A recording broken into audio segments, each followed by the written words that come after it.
In this video, I cover 5 great pieces of gear under $2,000 for DJs and producers. Find out which ones those are coming up.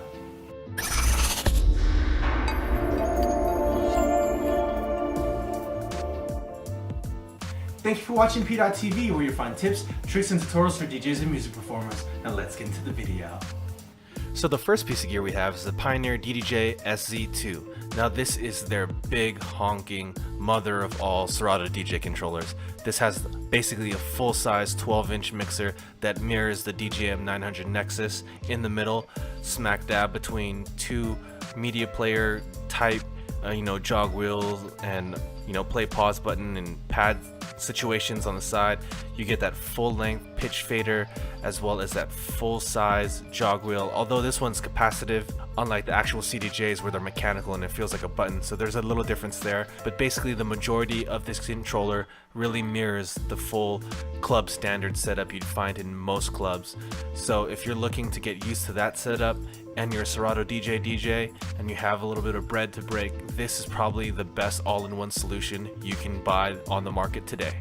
And to keep up with the Pioneer theme, we have what is basically the standard turntablist performance mixer. This is the Pioneer DJ MS9. This has been the king as far as turntablism and performance videos goes for the last couple years, pretty much since this thing has come out. There hasn't been a mixer to come out since this one to really touch it.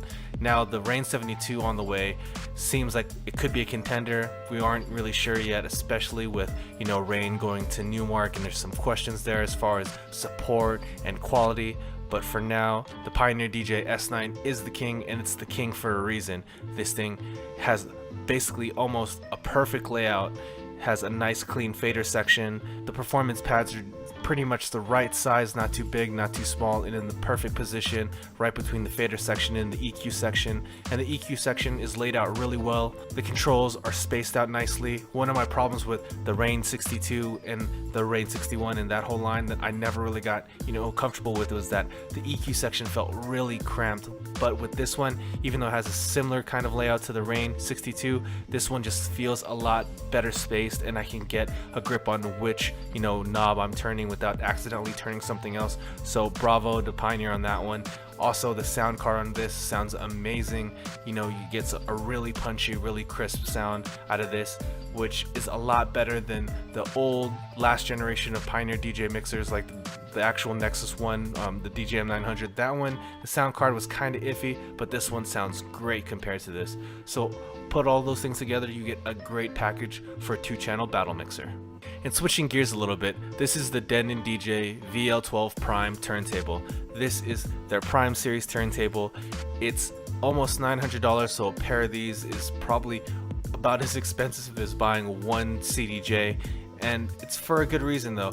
This thing has basically been built from the ground up, has a great look to it. I love that brushed upper. I love the lights around the actual platter, and the performance of this thing from all the reviews that have come out so far have been super positive. I love the fact that they put all the plugs on what would be the top of the turntable if it's set up in battle position, so things are really out of the way and you don't have cords going in different directions. They really thought about this turntable as a performance turntable as far as turntablists and scratchers and jugglers are concerned, so they had their mind in the right place when they were designing it. The whole Prime series so far has been standing up well. Now there haven't been that many of these turntables seen around yet, basically because the Prime series software doesn't really work with turntables, but as far as to complete their lineup, Deadened did a really good job of coming up with a great turntable. Now switching over to the production side, we have the Pro PCX. This is their first full-size all-in-one MPC, basically since the MPC 5000 and 2500. But the biggest difference in this one is that instead of running that really basic MPC OS on those old school standalone MPCs, this is basically a computer inside of this actual device. So you get that full touchscreen with the full MPC software built in.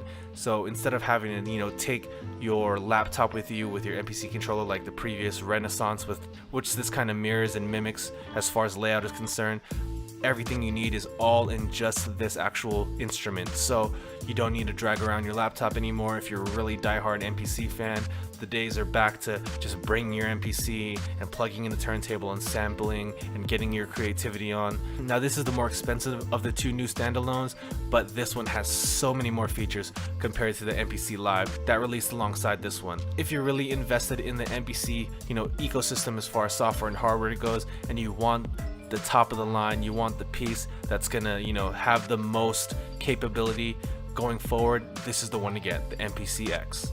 And finally, we have some monitors. These are the JBL PRX 815Ws. These things hit hard. These are some of the best sounding monitors I've heard at this price point. It's so punchy, it's really loud, and the quality of the sound is crystal clear as well. If you've ever heard JBLs, you know they're up there as far as some of the best sounding monitors and the best built monitors on the market. These things are great, well worth the money. You can get a pair of these well under $2,000, and I promise you it's worth every penny. These things are not only built to sound great, but they're built to last as well.